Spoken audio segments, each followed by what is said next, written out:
Okay. In the earlier class, I discussed about some sample of questions in the dual nature of matter of radiation. Now let us continue. Look here, the next question is a proton and alpha particle are accelerated under the same potential difference. The ratio of de Broglie wavelength of the proton and alpha particle is. This is L3. No doubt. Compare madli kelidare anta gottaಗುತ್ತೆ. Again, you know the formula. One more, the different type of formula is lambda is equal to h divided by root of 2m into q into v. Andre q into v and energy antane, kinetic energy antane. ಇಲ್ಲಿ q into v ಅಂತ ಬರ್ಕೊಡ್ತೀವಿ. Okay, ಇಲ್ಲಿ v ಅಂದ್ರೆ potential. Lambda is equal to h divided by root of 2mqv ಅಂತಿದೆ. A proton and alpha particle are exerted at the same potential ಅಂದ್ರೆ v same ಆಗಿದೆ.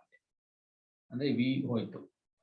ಹೆಚ್ಚು constant, ಏನು ಮಾಡಂಗಿಲ್ಲ. 2 ನಂಬರ್ ಉಳಿತಕ್ಕಂಥದ್ದು ಎರಡು ಹೇಗಿದ್ರೆ ಪ್ರೋಟಾನ್ ಮತ್ತು ಆಲ್ಫಾಗೆ ಇರ್ತಕ್ಕಂಥ ಡಿಫ್ರೆನ್ಸ್ ಏನು ಅಂದ್ರೆ ಒಂದು ಮಾಸ್ ಒಂದು ಚಾರ್ಜ್. ಹಾಗಿದ್ರೆ alpha is directly proportional to 1 divided by root of m into q ಅಂತ ಬರೀಬೋದಾ?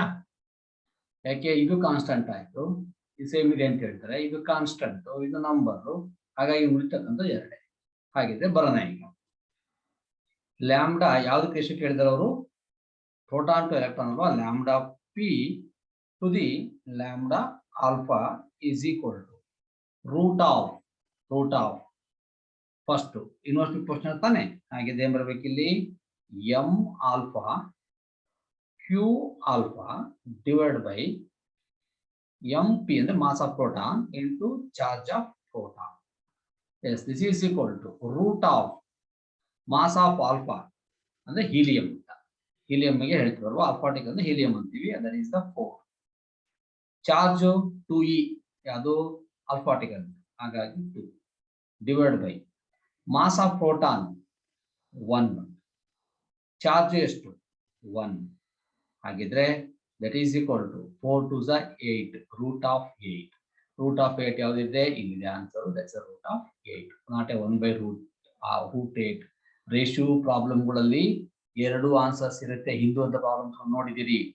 ಉದಾಹರಣೆಗೆ ಹಿಂದಿ ಪ್ರಾಬ್ಲಮ್ ತಗೊಳ್ಳೋಣ ನೋಡಿ. ಇಲ್ಲಿ ಇಲ್ಲೂ ರೇಷಿಯೋ ಪ್ರಾಬ್ಲಮ್ ಇದೆ. 1836 ಇದೆ, 1/1836 ಇದೆ. ಗೊತ್ತಾಗತ್ತಲ್ವಾ? ರೇಷಿಯೋ ಪ್ರಾಬ್ಲಮ್ 2 ಆನ್ಸರ್ಸ್ ಇರುತ್ತೆ. ಕೇರ್ಫುಲ್ ಆಗಿ ಗಮನಿಸಬೇಕು. What is the de Broglie wavelength of electron accelerated through a potential difference of 100 volt? This is one more additional formula for matter waves, de Broglie matter waves. ಒಂದು lambda is equal to h divided by root of 2m into k. ಇನ್ನೊಂದು ಈ ನೋಡಿದ್ವಿ, lambda is equal to h divided by root of 2mq into v. ಇನ್ನೊಂದು formula ಇದೆ, lambda is equal only for electron, electron ಮಾತ್ರ ಬಳಸಬೇಕು. 12.27 divided by root of v ಅಂತ ಕರೀತೀವಿ. ಆಯ್ತಾ? ಅಂದ್ರೆ ಈ ಫಾರ್ಮುಲಾದಲ್ಲಿ ಎಲೆಕ್ಟ್ರಾನ್ ತಗೊಂಡು ಈ constant mass of electron, charge of electron ಹಾಕಿ ಲೆಕ್ಕ ಮಾಡಿದ್ರೆ 12.27 ಬರುತ್ತೆ. ಈ ರೂಟ್ ಆಫ್ ವಿ ಹಾಗೆ ಇಟ್ಕೊಳ್ತೀವಿ. ಇದು ಸಿಇಟಿಗೋಸ್ಕರನೇ ಮಾಡ್ಕೊಂಡಿರ್ತಕ್ಕಂಥ ಫಾರ್ಮುಲಾಸ್ ಇವೆಲ್ಲ. ಹಾಗಿದ್ರೆ 12.27 divide by root of 100. Root of 100 ಅಂದ್ರೆ 10. 12.27 divide by 10 that is equal to ಎಷ್ಟಾಗುತ್ತೆ? 1.227. ಇದು ಡೈರೆಕ್ಟ್ ಸಬ್ಸ್ಟಿಟ್ಯೂಷನ್, ಬಟ್ ಫಾರ್ಮುಲಾ ಗೊತ್ತಿರಬೇಕು. ಈ ಫಾರ್ಮುಲಾ ಗೊತ್ತಿರಬೇಕು. ಆಯ್ತಾ? Find the de Broglie wavelength of electron with kinetic energy of 120 electron volt. Yes, this is somewhat a lengthy problem. Lengthy ಅಂದ್ರೆ calculation ಜಾಸ್ತಿ ಇದೆ. Lambda is equal to h divided by root of 2m into k number ಗೊತ್ತಿದೆ. ಹೌದಾ? ಹಾಗಿದ್ರೆ planks constant 6.625 ಅಂತೀವಿ. CET 6.6 into 10⁻⁴ ಬರ್ಕೊತೀವಿ. Divide by root of 2 into mass of electron ಎಷ್ಟು? 9.1 into 10⁻⁻31. ಹೌದಾ? ಇಂಟು ಕೈನೆಟಿಕ್ ಎನರ್ಜಿ ಎಷ್ಟಿದೆ? 120 ಇದೆ. ಅಷ್ಟೇ ಬರೆಯಂಗಿಲ್ಲ, ಎಲೆಕ್ಟ್ರಾನ್ ವೋಲ್ಟ್ ಇದೆ, ಅದನ್ನ ಕನ್ವರ್ಟ್ ಮಾಡ್ಕೋಬೇಕು. 1.6 into 10⁻⁻90. ಇಷ್ಟು ದೊಡ್ಡ ಲೆಕ್ಕವನ್ನ ಶಾರ್ಟ್ ಪೀರಿಯಡ್ ಅಲ್ಲಿ ಮಾಡಬೇಕು, ಶಾರ್ಟ್ ಕಟ್ ಅಲ್ಲಿ ಮಾಡಬೇಕು. ಇದು ಬಹಳ ಇಂಪಾರ್ಟೆಂಟ್. ಇಲ್ಲಿ ಏನ್ ಮಾಡ್ಬೇಕು ಫಸ್ಟಿಗೆ ಅಂತಂದ್ರೆ, 31 ಒಂದು 19 ಎಷ್ಟೊತ್ತಲ್ಲಿಗೆ 50 ಆಯ್ತು ಹೌದಾ. ರೂಟ್ ಆಫ್ 50 ಅಂತ ಎಷ್ಟಾಗುತ್ತೆ 25 ಮೇಲೆ ಬಂದ್ರೆ +25 +25 34 ಕಳೆದ್ರೆ 10⁻⁻9 ಒಂದು ಅಪ್ರಾಕ್ಸಿಮೇಟ್ ಆಗಿ ಆನ್ಸರ್ ಸಿಗುತ್ತೆ. ಬಟ್ ಏನಾಗ್ಬಿಟ್ಟಿದೆ ಇಲ್ಲಿ ಆನ್ಸರ್ಸ್ ಟಫ್ ಕೊಟ್ಟಿದ್ದಾರೆ ನೋಡಿ. ಇಲ್ಲಿ ಫೆಮ್ಟೋಮೀಟರ್ ಕೊಟ್ಟಿದ್ದಾನೆ 10⁻12 PM ಅಂದ್ರೆ ಏನು 10⁻12 ಅಂತ. P ಅಂದ್ರೆ 10⁻12 ಫೆಮ್ಟೋಮೀಟರ್ ದಟ್ ಈಸ್ 10⁻12 ಅಂತ ಪ್ರಫಿಕ್ಸ್. 10⁻9 ನಮ್ಗೆ ಬಂದಿದೆ. ಇಲ್ಲಿ ಏನು ಕೊಟ್ಟಿಲ್ಲ. ಈಗ ಬನ್ನಿ ಸಿಂಪ್ಲಿಫಿಕೇಶನ್ ಮಾಡೋದು. ಈಗ ಇಲ್ಲಿ 120 ಇದೆ, ಇಲ್ಲಿ 1 ಪಾಯಿಂಟ್ಸ್. ಯಾವಾಗ್ಲೂ ಈ ಸಿಮಿಲರ್ ನಂಬರ್ಗಳನ್ನು ತಗೊಂಡಾಗ ನಮ್ ಸ್ಕ್ವೇರ್ ಅನ್ನ ಸ್ಕ್ವೇರ್ ಮಾಡೋಕೆ ಸುಲಭ ಆಗುತ್ತೆ. ಇಲ್ಲಂತೂ ಕಷ್ಟಪಡ್ಬೇಕು, ಇಲ್ಲಿ ಕಷ್ಟಪಡ್ಬೇಕು, ಪಡಲೇಬೇಕಾಗಿದೆ ಈಗ ಆಯ್ತಾ.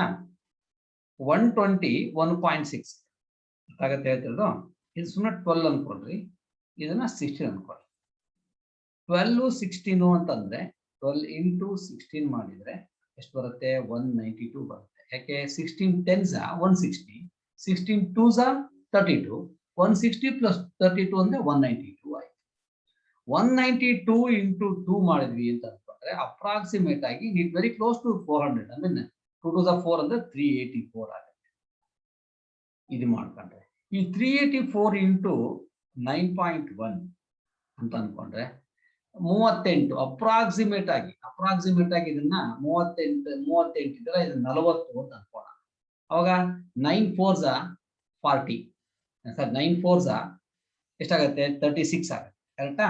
ಅಂದ್ರೆ ಅಪ್ರಾಕ್ಸಿಮೇಟ್ ಆಗಿ ಒಂದು 3600 ಹತ್ರ ಬರುತ್ತೆ. ಅಪ್ರಾಕ್ಸಿಮೇಟ್ ಆಗಿ ಅಷ್ಟಾಗುತ್ತೆ ಹೇಳ್ತಿರೋದು. 3600 ಅಂದ್ರೆ ಅಷ್ಟು ಕಡಿಮೆ ಆಗುತ್ತೆ. ಬಟ್ ನಾವು ಒಂದು 3500 ಅನ್ಕೋಬಹುದು. ಬಟ್ ರೂಟ್ ಕಷ್ಟ ಆಗುತ್ತೆ ಅಂತ ನಾವು ಅನ್ಕೊಳ್ತೀವಿ. 36 ಈ ರೂಟ್ ಆಫ್ 3600 ಅಂತಂದ್ರೆ ಆಲ್ಮೋಸ್ಟ್ ರೂಟ್ ಆಫ್ 6 10⁻2 ಬರುತ್ತೆ. ಓಕೆನಾ? 36,000 ಇದೆಯಲ್ಲ ಅಲ್ಲ 384 ಇನ್ನೊಂದು ಬರುತ್ತೆ. ಅಲ್ಲಿಗೆ ಏನಾಗುತ್ತೆ ಅಂತಂದ್ರೆ ಈ 36 ಅಂತ ತಗೊಂಡ್ರೆ 6 ಬರುತ್ತೆ. 6/6 ಡಿವೈಡ್ ಬೈ 6 ಮಾಡಿದ್ವಿ ಅಂತಂದ್ರೆ ಆಲ್ಮೋಸ್ಟ್ ದಟ್ ಬಿಕಮ್ಸ್ 112 ಬರುತ್ತೆ. 112 ಬರುತ್ತೆ.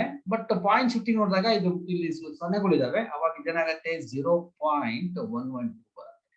ಅಲ್ಲಿಗೆ 112 10⁻⁻12 ಬಂತು. ದಟ್ ಈಸ್ 112 PM ಆಗಿರುತ್ತೆ. ನೋಡಿ ಇಂಥ ದೊಡ್ಡ ಲೆಕ್ಕವನ್ನು ಹೆಂಗ್ ಮಾಡ್ಕೊಂಡು ಇವೆರಡನ್ನು ಮಲ್ಟಿಪ್ಲೈ ಮಾಡೋದು 12 into 16 ಮಾಡೋದು 192 ಬಂತು. 192 ಬರಲ್ಲ 19.2 ಆಗುತ್ತೆ. ಪಾಯಿಂಟ್ ಇದೆ 19.2 ಆಗುತ್ತೆ. ಅಂದ್ರೆ ಅದಕ್ಕೆ ಒಂದು ಸೊನ್ನೆ ಕಡಿಮೆ ಮಾಡ್ಕೊಂಡಿರ್ತೀವಿ. 19.2 ಆಗುತ್ತೆ. 192 ಅಂತ 192 2 ಮಾಡಿದ್ರೆ 384 ಅಂತ ಅನ್ಕೋಣ. 384 ಏನ್ ಮಾಡಿದ್ರೆ ಇಷ್ಟು ಬರುತ್ತೆ ಅಂತ ಅನ್ಕೊಳ್ಳೋಣ. ಅವಾಗ ಇನ್ನೂ ಸೊನ್ನೆ ಬರ್ಬೇಕಾಗುತ್ತೆ. ಸೊನ್ನೆ ಬಿಟ್ಟಿದ್ದೀನಿ. ದಟ್ ಈಸ್ ಈಕ್ವಲ್ ಟು 3600 ಅಂತ ಅನ್ಕೊಂಡಿದೀವಿ. ಅಲ್ಲಿಗೆ ಆಲ್ಮೋಸ್ಟ್ 112 ಬರುತ್ತೆ. 360 ಬರಲ್ಲ 35 ಸಮಥಿಂಗ್ ಬರುತ್ತೆ. ಮನೆಗೆ ಕ್ಯಾನ್ಸಲ್ ಮಾಡಿ ನೋಡಿ. It's answer. The best way for emission of electrons from a surface. Thermionic emission question. Electrons emit ಆಗಬೇಕು ಅಂದ್ರೆ ಎನರ್ಜಿ ಜಾಸ್ತಿ ಬೇಕೇ ಬೇಕಾಗ ವರ್ಕ್ ಫಂಕ್ಷನ್ ಜಾಸ್ತಿ ಬೇಕೇ. ಈ ಮೈಕ್ರೋವೇವ್ಸ್ಗೆ ಫ್ರೀಕ್ವೆನ್ಸಿ ಕಡಿಮೆ, ಹಾಗಾಗಿ ಎನರ್ಜಿನೂ ಕಡಿಮೆ. ಅಲ್ಟ್ರಾವೈಲೆಟ್ ಅದು ಅಷ್ಟೇ.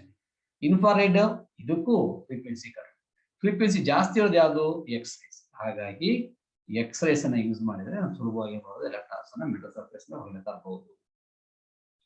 Monochromatic radiation emitted when electron hydrogen atom jumps from first state to ground state irradiates a photosensitive material. Okay, fine. The stopping potential is measured to be 3.57 Newton kinetic energy. The threshold frequency of the material is. It's very lengthy problem. On the lengthy problem ಅನ್ನೋದಕ್ಕಿಂತ atom chapter link ಆಗಿದೆ. You know the energy En is equal to minus 13.6 divided by n square. ಅಲ್ಲಿಗೆ jump from first exit state ಅಂದ್ರೆ n is equal to 1. n is equal to 1 ಆದ್ರೆ E1 is equal to minus 13.6. ಕರೆಕ್ಟಾ? ಇದು ground state. ಇದು from first exit state ಅಂದ್ರೆ n is equal to 1 ground state ಆದ್ರೆ n is equal to exit first exit state ಆಗುತ್ತೆ. That is E2 is equal to minus 13.6 divided by 4. ಅಲ್ಲಿ ನಿಮ್ಮ answer ready answer ಗೊತ್ತಿರುತ್ತೆ. ನಿಮಗೆ ಇದು ಗೊತ್ತಿರಬೇಕು. 3.4 ಹಾಗಿದ್ರೆ E is equal to E2 minus E1 ಗೊತ್ತಲ್ಲ, electron move from higher level to ground level, then it emits the photon ಅಂತ ಹೇಳ್ತೀವಿ. ಹಾಗಾಗಿ E2 minus E1, that is minus 3.4 minus 13.6. ಇದು ಆನ್ಸರ್ ಗೊತ್ತಿರ್ಬೇಕು ಯಾವಾಗ್ಲೂ, ಅದು ಅಟ್ಲೀಸ್ಟ್ 4 ಲೆವೆಲ್ ಗೊತ್ತಿರ್ಬೇಕು answer. That is 10.2 electron volt. ನೋಡಿ, ಇದು ಆಟಮ್ ಚಾಪ್ಟರ್ ಕಾನ್ಸೆಪ್ಟ್. ಅದನ್ನ ಇಲ್ಲಿ ಕನೆಕ್ಟ್ ಮಾಡ್ತೀವಿ. You know the formula E is equal to W plus KE.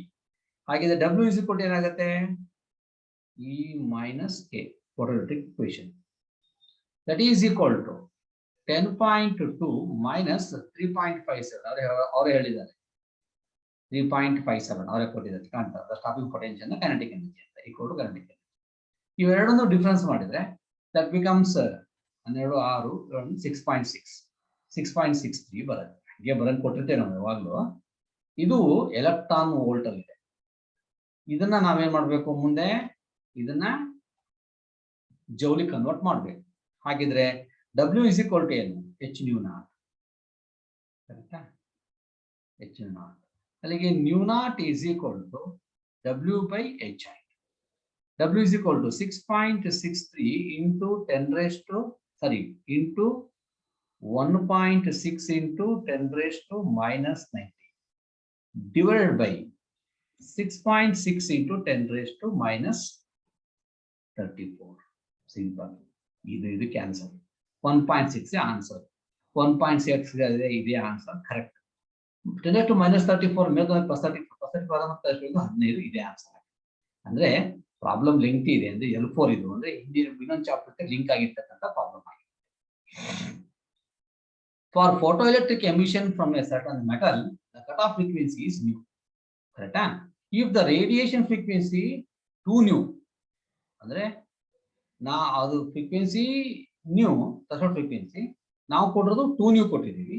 The maximum possible velocity of the empty electron will be velocity direct ಆಗಿ ಬರೋಣ. Kinetic energy is equal to E minus W. ಕರೆಕ್ಟಾ? Kinetic energy ಅಂದ್ರೆ half mv square.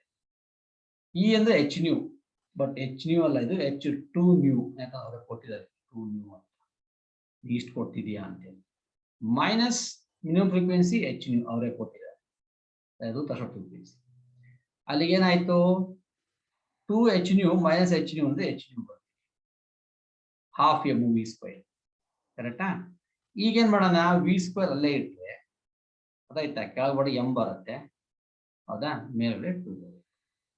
ಅಲ್ಲಿಗೆ v is equal to root of 2H nu divide by m ಆಗ್ಬೇಕು. ಯಾವ್ದಿದೆ? ಇದೇ answer. ಈ ವರ್ಷ ನೀಟಲ್ಲಿ 2013 ಇದನ್ನ ಈ ತರ ಕೇಳಿದ್ದಾರೆ.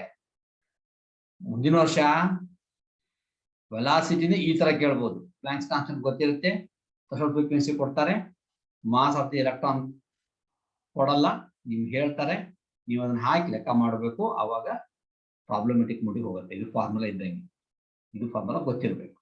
ಇದು ನೀಟಲ್ಲಿ ಕಲಿತಾಗ. ಇನ್ನೊಂದು ನೀಟ್ ಕ್ವೆಶ್ಚನ್ ನೋಡೋಣ. Photons with energy 5 electron volt is incident on the cathode C of the photoelectric cell. Okay. The maximum energy of the emitted electron is 2 electron volt. Okay. When photon of energy 6 electron volt are incident on C, no photoelectrons will be reached to anode A. If the stopping potential of A related to C is ಅಂತ ಕೇಳ್ತಾರೆ. ನೋಡಿದ ತಕ್ಷಣ ಗೊತ್ತಾಗುತ್ತೆ this is L3 ಅಂತ. So two set of values ಇದೆ. Burn ಆಗಿದ್ರೆ E is equal to W plus K. ನಾವು E is equal W is equal to ಬರ್ಕೋಬೇಕು ಇಲ್ಲಿ E minus K ಬರ್ಕೋಬೇಕು. ಕರೆಕ್ಟಾ? ಫಸ್ಟ್ ಲೆಕ್ಕ ತಗೋಣ. 5 minus 2 that is equal to 3i work function 3i. Next kinetic energy ಬಂದ್ರೆ kinetic energy ಕೊಟ್ಟು E minus same. ಆವಾಗ ಎಷ್ಟಿದೆ kinetic energy? 6 volt. ಇಲ್ಲಿ ಎಷ್ಟು ಬಂದಿದೆ ನಿಮಗೆ? 3 ಬಂದಿದೆ. ಅಲ್ಲಿ ಎಷ್ಟು ಬಂತು ಆನ್ಸರ್? 3 ಬಂತು. ಕೈನೆಟಿಕ್ ಎನರ್ಜಿ ಎಷ್ಟು ಬಂತು? 3 ಬಂತು. 3 ಯಾವ್ದು ಆನ್ಸರ್ ಇರ್ಬೇಕಲ್ಲ. ಆದ್ರೆ 2 3 ಇದಾವೆ, ಪ್ಲಸ್ 3 ನೋ ಮೈನಸ್ 3. ಯಾವುದು ಇದನ್ನ? ಇದಲ್ಲ ಕೇಳಿದ್ದು ಸ್ಟಾಪಿಂಗ್ ಪೊಟೆನ್ಷಿಯಲ್. ಕೈನೆಟಿಕ್ ಎನರ್ಜಿ ಅಂತ ಕೇಳಿದ್ರೆ 3 ಎಲೆಕ್ಟ್ರಾನ್ ವೋಲ್ಟ್. ಅಂತ 3 ವೋಲ್ಟ್ ಅಂತ ಬರೀಬಹುದಾಗಿದೆ. ಅರ್ಥಾಯ್ತಾ ಹೇಳ್ತಿರೋದು? ಇಲ್ಲಿ ಕೇಳಿದ್ದೇನಪ್ಪ ಅಂದ್ರೆ ಸ್ಟಾಪಿಂಗ್ ಪೊಟೆನ್ಷಿಯಲ್ ಅಂದ್ರೆ ನೆಗೆಟಿವ್ ಪೊಟೆನ್ಷಿಯಲ್ ಅಂತ ಕೇಳ್ದಂಗೆ. ಅಲ್ಲಿಗೆ you know the formula K is equal to minus EVS ಅಂತ. ಅರ್ಥಾಯ್ತಾ ಹೇಳ್ತಿರೋದು?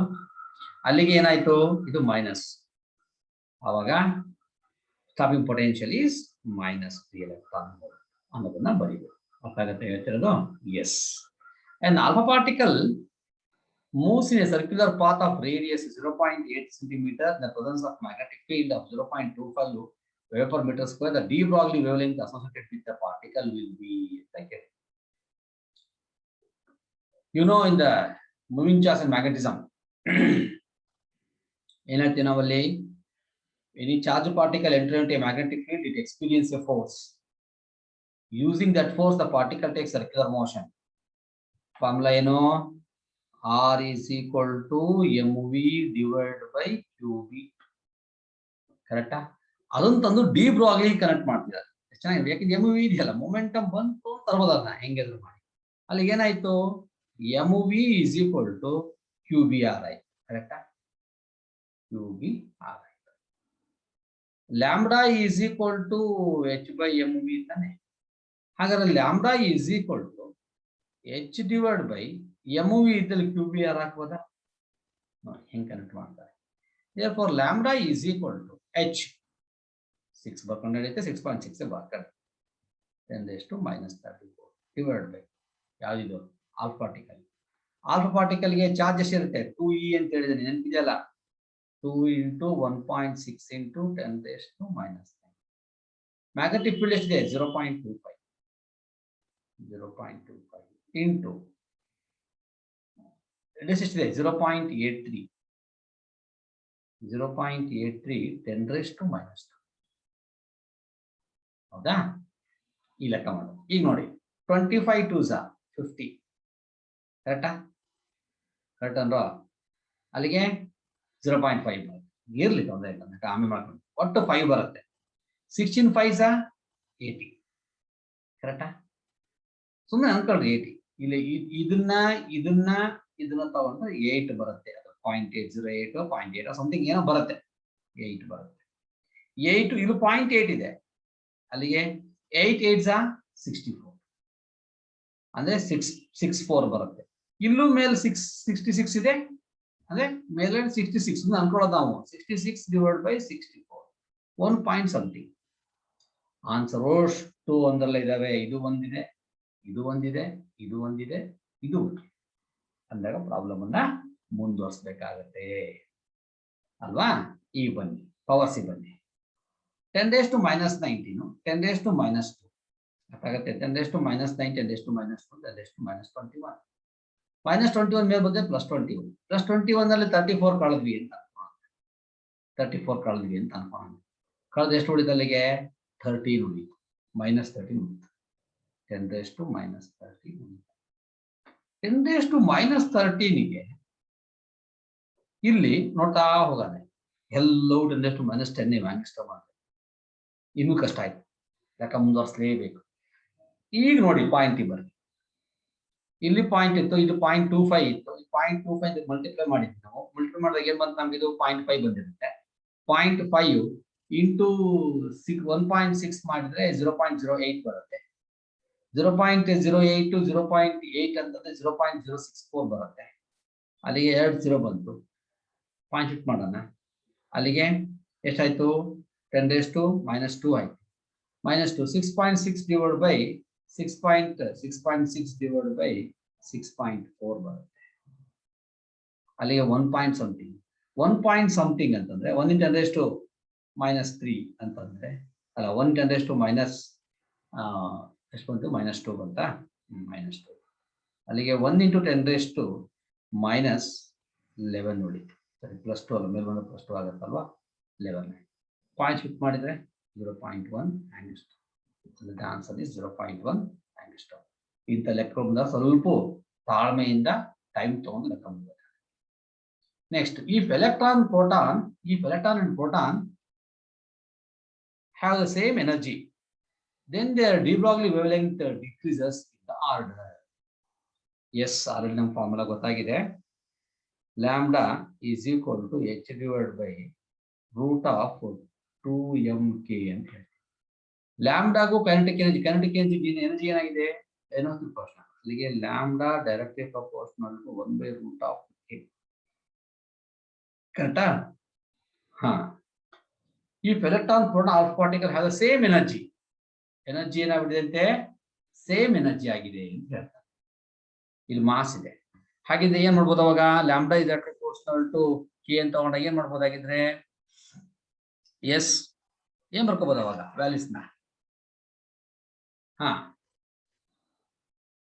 ಮಾಸ್ ಆಫ್ ಎಲ್ಲಿದೆ? ಸಾರಿ, ಎಲ್ಲಿ ಹೋದ್ನಾ? ಮಾಸ್ ಆಫ್ ಎಲೆಕ್ಟ್ರಾನ್ ನಮ್ಗೆ ಗೊತ್ತಿದೆ. Mass of electron is less than mass of proton. Mass of proton is less than mass of electron. Mass ಹಿಂಗಾದ್ರೆ wavelength ಏನಾಗಿರುತ್ತೆ? ಉಲ್ಟಾಗ್ಲೇಬೇಕಲ್ವಾ? Wavelength of electron is greater than wavelength of proton is greater than wavelength of electron. ಇಲ್ಲಿ ನೋಡ್ರಿ, ಇದಲ್ವಾ? Yes, this is the correct answer. ಈ ತರ ಮಾಡ್ತಕ್ಕಂಥದ್ದು. Okay, ಇಲ್ಲಿ ಮಾಸ್ ತಗೊಂಡು ಸರ್ ಕೇಳ ಸೇಮ್ ಎನರ್ಜಿ ಸೇಮ್ ಆಗಿದೆ, ಮಾಸ್ ಡಿಫರ್ ಆಗಿದೆ, ಹಾಗಾಗಿ ಎಂ ಬರ್ಬೋದು. ಸಾರಿ, ಎಂ ಬರ್ಬೋದು. Okay, the work function of is aluminium is 4.125 electron. The cut off wavelength of photoelectric effect of aluminum is simple, direct question. You know that W is equal to Sc by lambda naught. Therefore, lambda naught is equal to Sc divided by W. Direct problem is 6.6 into 10 raised to minus 34 into 3 into 10 raised to 8 divided by 4.125 into 1.6 into 10 raised to minus 9. ಅಲ್ಲಿ ಮುಗಿತು, ಬಹಳ simple. 16 4s 64. 64 6 ಕಳೆದ್ರೆ ಒಂದು answer ಬರಬೇಕು. 1 ಆಯ್ತು. ಅಲ್ಲಿ 3 ಮಾತ್ರ ಉಳಿಯಿತು. 3 ಯಾವ್ದು ಇದೆಯಾ? ಇಲ್ಲಿ ಒಂದೇ ಇದೆ 3, ಅದೇ ಆನ್ಸರ್. ಇನ್ನೇನು ತಲೆ ಕೆಸ್ಕೊಂಡಂಗೆ ಮನಿ ಬೇಕಾದ್ರೆ ಲೆಕ್ಕ ಮಾಡಂಗಿದ್ರೆ ಮಾಡಿ. 19 ಮೇಲೆ ಮನಿ ಆಯ್ತಾ? ಅಲ್ಲಿಗೆ ಲೆಕ್ಕ ಮಾಡ್ಕೊಂಡು ಅದೇ ಬರುತ್ತೆ. ಅರ್ಥ ಆಯ್ತು ಹೇಳ್ತದ್ದು. 3 ಬರುತ್ತೆ, ಆನ್ಸರ್ ಬರುತ್ತೆ. 19 8 27 ಆಗುತ್ತೆ. 34 ಕಲೀರಿ, ಇನ್ಯಾನೋ ಇದೆ, ಸಿಂಪ್ಲಿಫೈ ಮಾಡ್ಕೊಂಡಾಗ ಆನ್ಸರ್ ಬರುತ್ತೆ. ಅಷ್ಟೆಲ್ಲ ಮಾಡೋದು ಬೇಕಾಗಿಲ್ಲ, direct answer. In a photocell experiment, a convex lens is used to focus the light beam. The current strength is I if the lens is replaced by another lens of half the diameter, but same focal length ಇರುತ್ತೆ. ಫೋಟೋಎಲೆಕ್ಟ್ರಿಕ್ current ನೋಡಿ ಎಷ್ಟು ಚೆನ್ನಾಗಿ ಆಪ್ಟಿಕ್ಸಿಗೂ mutual funds link ಮಾಡ್ತಾರೆ. ನಮಗೆ ಅವರು ಹೇಳೋ ಪ್ರಕಾರ ಏನಾಗಿದೆ, ಇಲ್ಲಿ ಫೋಕಸ್ ಕನ್ವರ್ಟ್ ಸಂಖ್ಯೆ replace by another lens half diameter. Very good. Area of the surface area of the sphere, ಯಾಕಂದ್ರೆ ಕಾನ್ವೆಕ್ಸ್ ಲೆನ್ಸ್ ಸ್ಪೆರಿಕಲ್ ಶೇಪ್ ಇರುತ್ತೆ.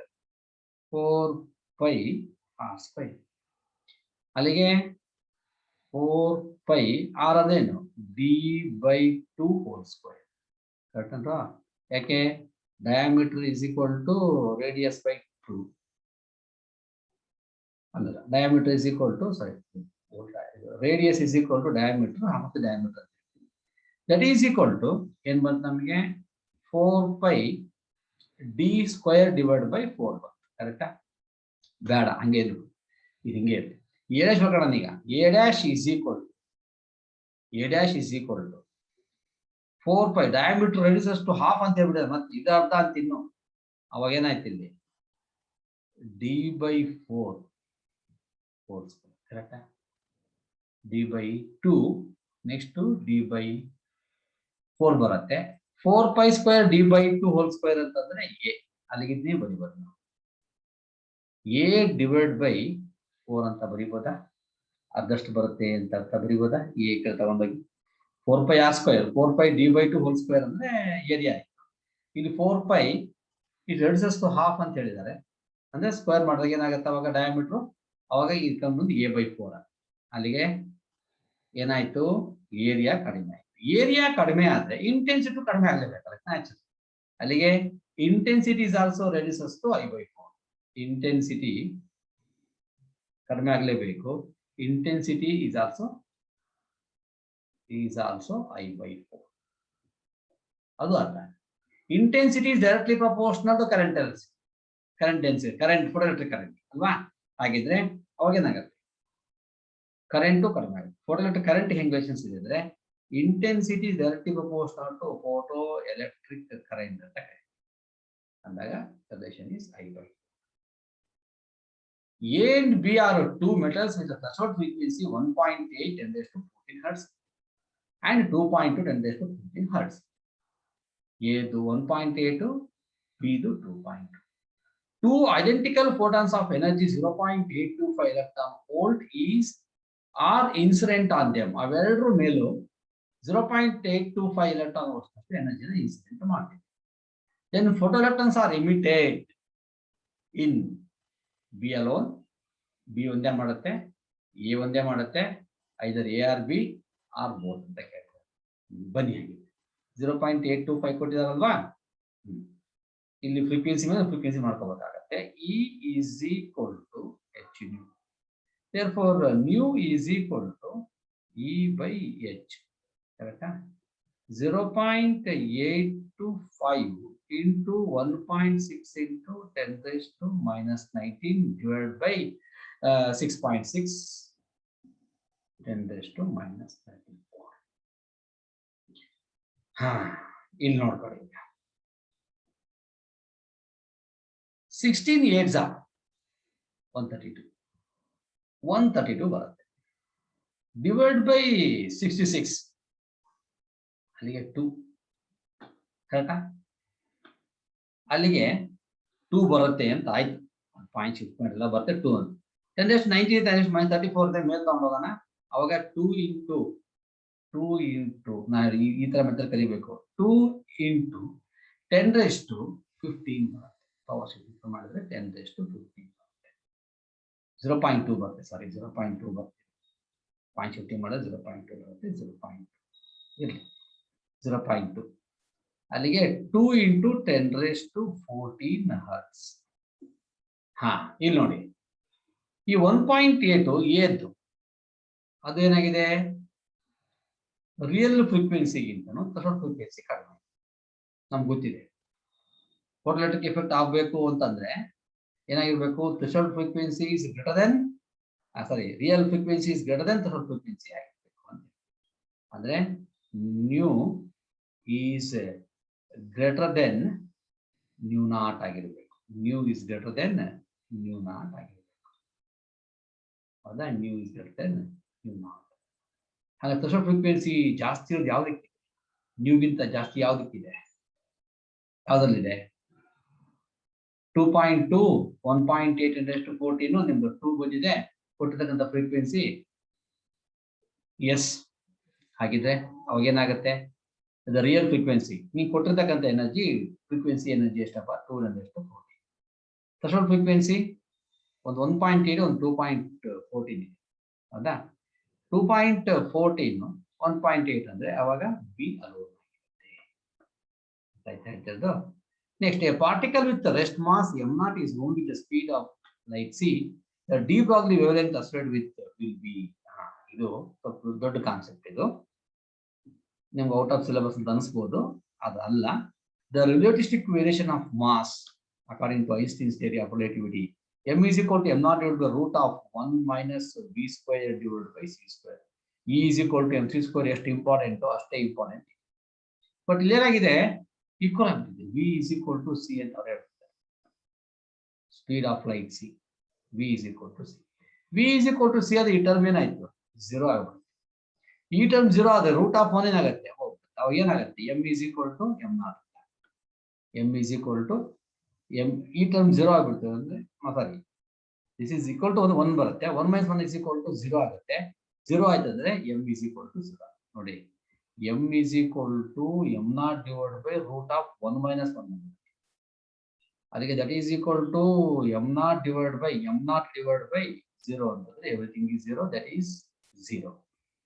Sorry, 0 is the answer. Next, the energy that should be added to electron to reduce its de Broglie wavelength from 10 raised to minus 10 to 0.5 10 raised to minus 10 will be 10 raised to minus 10 ಅಂದ್ರೆ ಹಿಂಗೂ ಬರ್ಕೋಬೋದಲ್ವಾ, 1 into 10 raised to minus 10 ಅಂತ ಬರ್ಕೋಬೋದಲ್ವಾ, ಬರ್ಕೋಬಹುದು. ಯಾಕಂದ್ರೆ 0.5 ಅದ್ರ ಅರ್ಧ ಆಯ್ತು ಅಂತ ಆಯ್ತು. ಅಲ್ಲಿಗೆ ನಮ್ಗೆ ಗೊತ್ತಿರ್ತಕ್ಕಂಥ ಫಾರ್ಮುಲಾ ಏನು? Lambda is equal to h divide by root of 2me ಗೊತ್ತಿದೆ. ಕರೆಕ್ಟ್. ಇನ್ನೊಂದು ರಿಸಸ್ಟು ಅಂತ ಹೇಳಿದರೆ lambda dash. Lambda dash is equal to h divide by root of 2me dash. ಕರೆಕ್ಟಾ? ಈ ಬರ್ಕೊಳ್ಳಿ, ಕೇಂದ್ರ ಬರ್ಕೊಳ್ಳಿ. ಇದು ಎಷ್ಟಾಗಿದೆ? 0.2 ಸಾರಿ 1 × 10⁻⁻⁻ to 0.5 ಅಂತಂದ್ರೆ 2 0.5 10⁻⁻10 ಅಂದ್ರೆ ಅರ್ಧಷ್ಟು ಆಯ್ತಾ? ಇದನ್ನ ಲ್ಯಾಂಬ್ಡಾ ಬೈ 2 ಅಂತ ಬರ್ಕೋಬೋತಾನೆ? ಎಸ್. ಹಾಗಿದೆ, ಬನ್ನಿ ರೆಸ್ಟ್ ಆನ್ ಹೆಲ್ತಿ ಪ್ರಾಬ್ಲಮ್ ಇದು. ಹೌದಾ? Lambda dash divide by lambda is equal lambda dash divide by lambda is equal to ಅಲ್ಲಿಗೆ ಲ್ಯಾಂಬ್ಡಾ ಡ್ಯಾಶ್ ಅಂದ್ರೆ lambda by 2 divide by lambda is equal to root of inversely proportion ಇದೆ, ಕಾಣ್ತೀಯಲ್ವಾ ಇಲ್ಲಿ? E divide by e dash. ಅಲ್ಲಿಗೆ ಈ lambda cancel, that is equal to 1/2 ಬರುತ್ತೆ. Is equal to ಹೌದಾ? Is equal to root of e by e dash. E by E dash. Taking square root on both sides, what happens? 1/4 is equal to E divided by E dash. Therefore, E dash is equal to E dash is equal to E dash is equal to ಏನಾಗುತ್ತೆ? E dash is equal to 4E ಆಗುತ್ತೆ. 4E. S. ಹಾ, ಈಗ ನೋಡಿ problem ಬಹಳ ಚಿತ್ರ ಆಗಿದೆ. E dash is equal to 4E ಬರುತ್ತೆ. ಹೌದಾ? ಹಾಗಿದ್ರೆ ಎನರ್ಜಿ ಎಷ್ಟು ಕೊಡ್ಬೇಕು? The energy should be added ಅಂತ ಕೇಳಿದ್ರು. Energy should be added. ಎಷ್ಟು ಎನರ್ಜಿ ಕೊಡ್ಬೇಕು ಅಂತ ಕೇಳ್ತಾರೆ. ಹೌದಾ? ಹಾಗಿದ್ರೆ ಇಲ್ಲಿ 4E ಬಂತು, ಇನಿಷಿಯಲ್ ಎನರ್ಜಿ ತೆಗಿರಿ. ಅವಾಗ ಏನ್ ಮಾಡ್ಬೇಕು? 4E ಮೈನಸ್ ಇ ಮಾಡಬೇಕು. That is equal to 3E. ಎಷ್ಟು ಎನರ್ಜಿ ಕೊಡಬೇಕು ಅಂತ ಹೇಳಿ ಡೆಲ್ಟಾ ಇ ಅಂತ ಬರ್ತಾರೆ. Delta is equal to 4E minus E dash minus E ಅಂತ ಹೇಳ್ತಾರೆ. E dash is equal to ಇದು delta E is equal to ಹಿಂಗೆ ಬರ್ಕೊಂಡು ಚೆನ್ನಾಗಿದೆ. Delta E is equal to E dash minus E. ಅಲ್ಲಿಗೆ ಏನಾಯ್ತು? 3E ಬಂತು.